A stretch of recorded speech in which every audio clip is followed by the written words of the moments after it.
All right, everybody. Congratulations! This is the last of the 6 essential systems that I would recommend you having. Now, always remember that these are just recommendations. And the systems are not meant to be perfected. They are systems that are meant to be flexible. As a successful, which is in your terms, I want you to define what a successful CEO looks like. And I would love for you to not use monetary terms. I want you to think about what impact you're creating in the world and know that these are just helpful hints that have helped me to structure my business. The systems are to view the structure, not to get them perfect every time. But within that, this is one of the most important pieces, because now that you've seen the way you can structure the marketing, the presenting, the planning, the managing, now we're going to get into planning, which we're going to be talking all about how to plan your time. Now within this, when we're thinking about the agenda for today, we are going to do an overview and we're going to think about the problems that occur when you try and manage your time. Then we're going to talk about a 3-step, very quick scheduling solution that you can do to mitigate those problems. We're going to actually apply this. So this is something that I want you to continue to work on within your Google Calendar as you create your weekly plan, learning how to break down results and evaluate, along with any Q&A that you have for me. So within your day, we all have 24 hours in a day. However, one of the most powerful things that I have done recently was something called a 24-hour audit. Our brains, as you know from us talking about them, really like to find problems. And within those problems, our brains like to really be a little bit dramatic about the things. So I remember I was getting coached by just someone, and they're from the life coach school, and they're like, okay, I was like, I am so burnt out. I have nothing left to give. I'm working 60 hours a week. And I swear to God, you guys, it really felt like I was working 60 hours a week. And she's like, okay, let's do a breakdown of your schedule and let's figure out where we can cut things. It's like, okay. And so I have this number of clients, so I'm coaching for that time. And then I spend about like an hour a day marketing. And then it was like, I think I had like 18 clients at the time. And I was like, okay, so I've got 18 clients. And then I spend like an hour a day marketing 3 days a week. So that was like 21 hours. And then I do Friday hour done, which we're going to talk about today. So that's another hour. And then I take another hour to plan my week. And I do other planning. And I like talk about my finances. And I started adding it up. You guys. And this is just, if I have experienced, I know that you might experience it too. It was like I was working like 28 hours a week at most. And I thought it was 60. It felt like 60 because of all the mental drama. But we want to actually see where you're spending your time.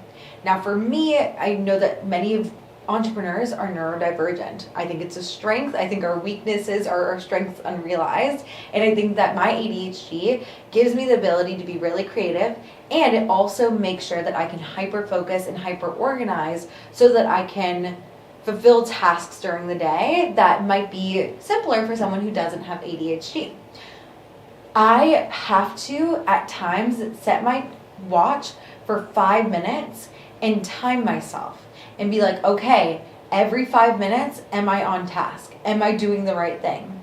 And one of the things that within the 24-hour audit you can do, that's going to be a worksheet I can give you. And I want you to write down how you're spending your time during the working hours. So obviously there's going to be sleep, there's going to be eat. But I want you to take a look at the last week, if you want, and take a look at it and see how you're actually spending your time each day. That is going to be very valuable, because to do all of the things that the systems are for, which is the back end of your business primarily, you're going to need to fit time into the day to manage the back end of your business. You're also going to need to have time for the front end. We're actually doing the work with people. And so we want to make sure that you know where your time is going and how to use it in the way that is the most efficient for you. And one of my one of the trainings I was doing was from a lady named Stacy Tuchel, and she was talking all about how to hire people. And this is very, very important because you want to know how every hour of your day, we'll talk about that with the business formula and the additional systems, but we'll talk about how she's been able to scale 2 businesses to multi-million level dollar businesses. And the thing that she does is she has to look at her hours in the week that she wants to work. And I think for her, it's like 25 or 30 hours a week. So it's not like the traditional 40-hour work week. And what she does is every time that she takes an hour and she hires someone to do a task. So let's say that she's hiring someone to do marketing. With those 3 hours back, instead of just having free time, she's like, what can I do in those 3 hours to increase revenue that will be even more than what I'm paying this person? So it's just a really helpful thing, and it can help you log your direct and indirect activities that you're using to build your business for the future. Now, within this, when we're thinking about the problem when it comes to planning our time, there are lots of problems. A lot of times, like me, I always know that I work really well under a deadline, but I always wait until there's a deadline to start working. As you are now an entrepreneur, there are no deadlines. You don't have to do anything. You could literally just be like, I'm an entrepreneur. This is what I do. But you need to motivate yourself somehow. So if you're waiting for someone else to give you a deadline, that mentality has to shift as an entrepreneur.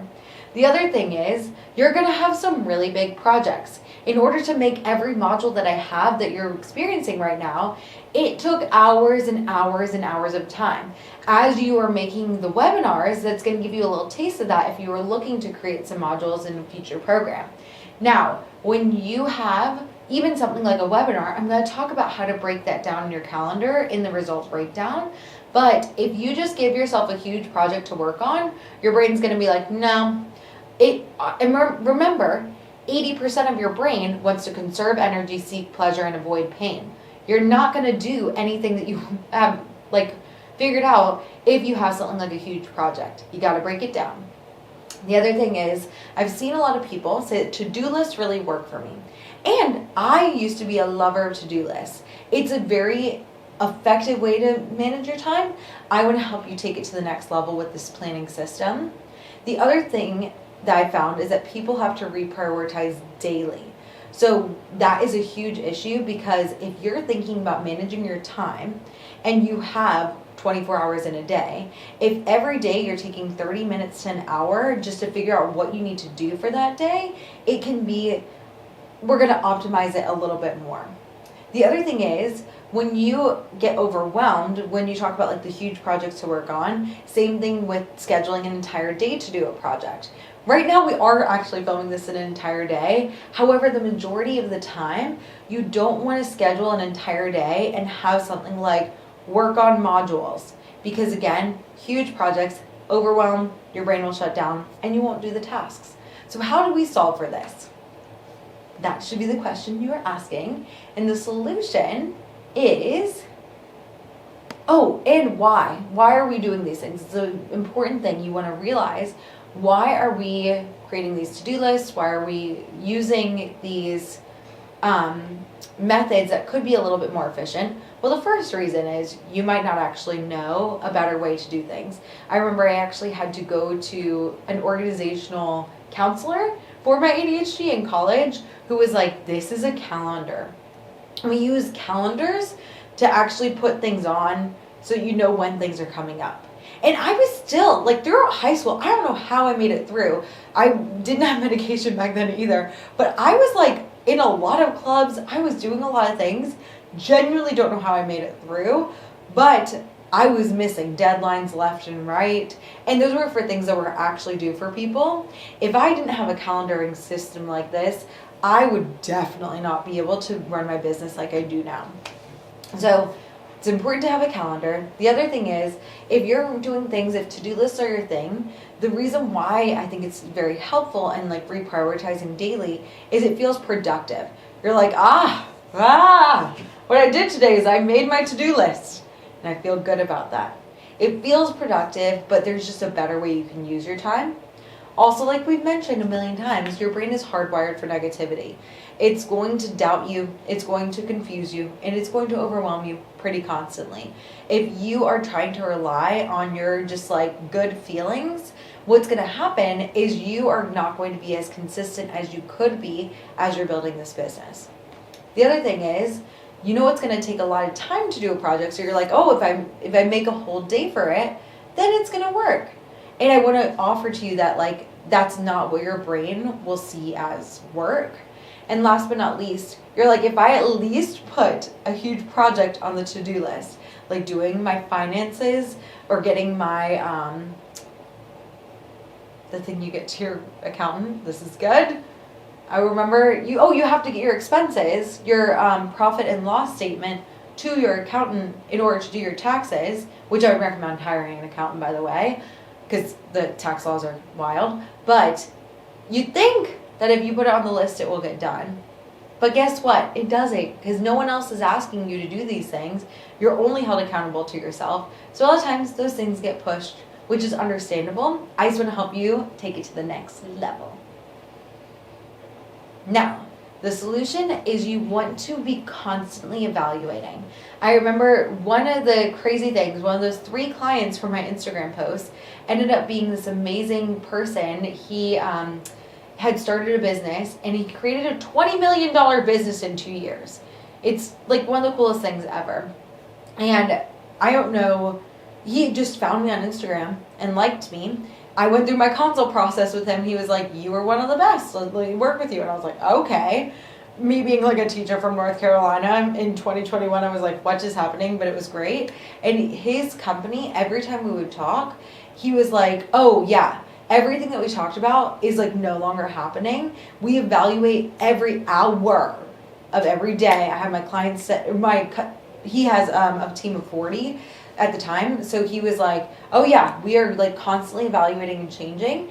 And it's a lot easier if you think about, even as a solopreneur, if you pretend like your company's a big business like Apple, it's like you have to keep moving. There's people who are, their jobs are on the line, and it makes you easier to like evaluate and think about what you need to change. So that's an important part.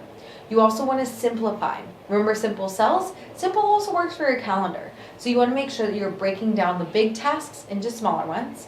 You also want a calendar.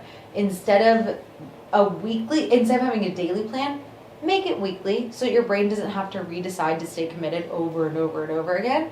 And the last part is having outcomes that are clear and defined. Fun, right? I know this doesn't sound fun, but it's so freeing. So these are the processes that you're going to learn.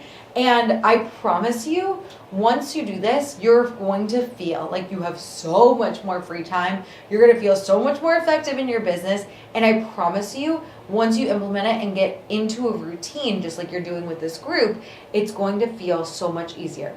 Now, the 3 things that we're going to do are Monday Hour 1, where you take your to-do list and put it on your calendar.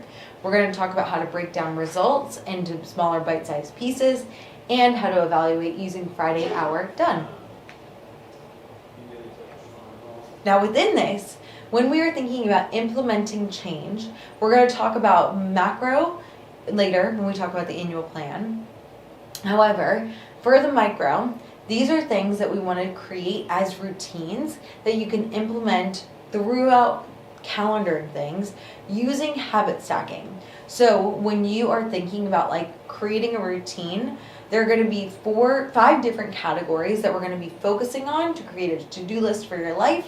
And we're going to take those things that you want to accomplish and we're going to stack it with things that you actually typically do. So like, for instance, working out right after you wake up, doing thought work on the way home from yoga practice. It's called habit stacking to something you're already doing, something that's already habitual, and it makes it a lot easier. Now, within your Monday Hour 1, we want to focus on creating a well-rounded life in business. That's what creates the enjoyment. That's what creates the overall fulfillment.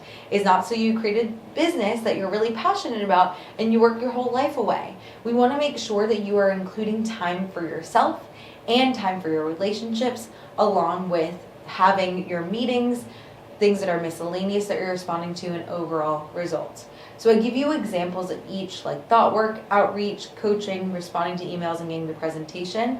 And then in the next slide, you're going to be able to see what that looks like on my calendar.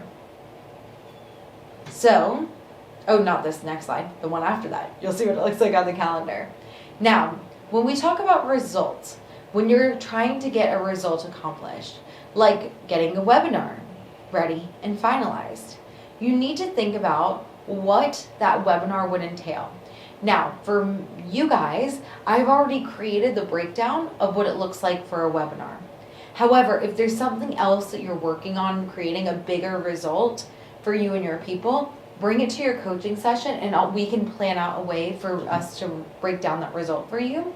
However, what I would recommend is taking a look at those pieces that I give you for your webinar and putting it into your calendar. So the outline, that's going to be something that you're going to need to create. So if you find a gap in your schedule, you'll be like, ooh, on Monday from 1 to 1:30, I'm going to create a script and add potential questions. Just 30 minutes. You want to work smarter, not harder. And the first time you do this, you're probably going to get it wrong. We are just making guesstimations of what our best guess would be. You're going to time yourself, and you're going to find out how long it really takes, and then you'll put it next to that piece of the protocol next to your webinar so you know better for next time about how to plan it. The next thing that you want to do is you're going to make the slides. So then you do that maybe on Tuesday. You quickly choose a template and interactive questions.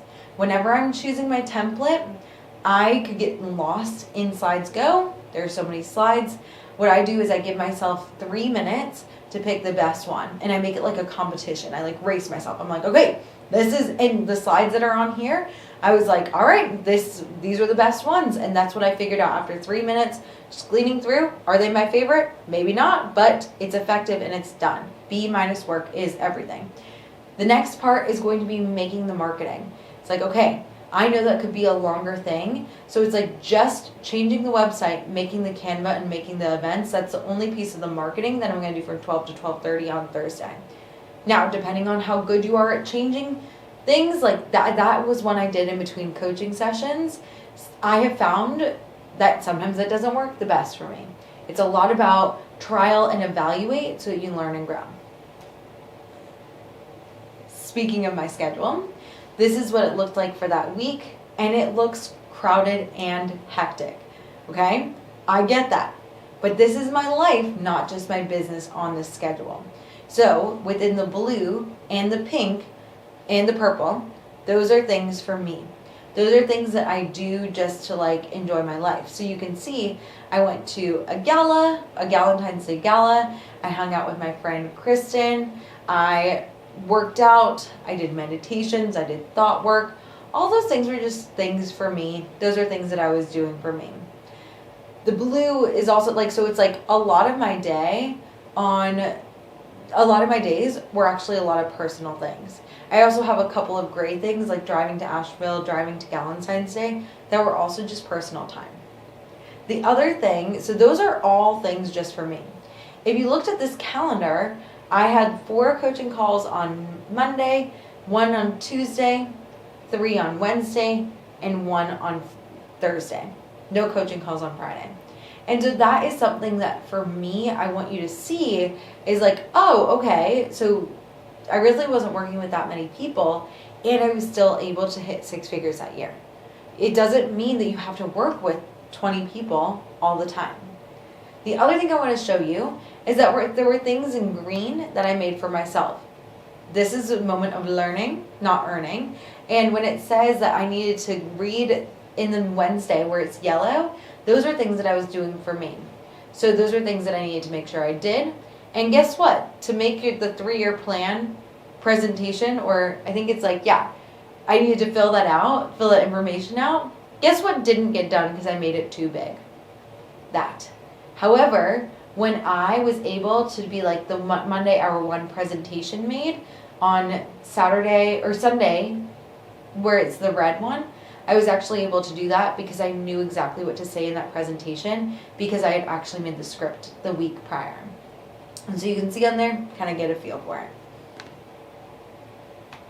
Now, when you are looking at your schedule and you're like, this big chunk of time did not work on Wednesday, you want to be thinking about 5 things that you did accomplish. Again, 5 positive for the negative. And lucky for you, I'm going to help you get in this habit by doing your weekly evaluations. That's the first thing that you're going to be answering on your form.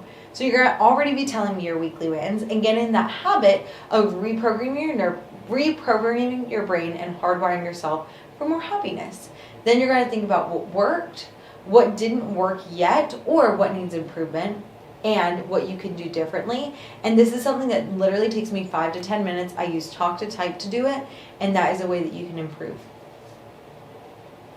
Now within that, I wanted you to know that we are now done with the 6 essentials. That's it. So you're going to be plugging and chugging the things that I have taught you, the way, if you're like, oh, I need to make the emails for the webinar, those are things that I want you to be putting on your Friday hour, on your Monday hour done. I want you to schedule them.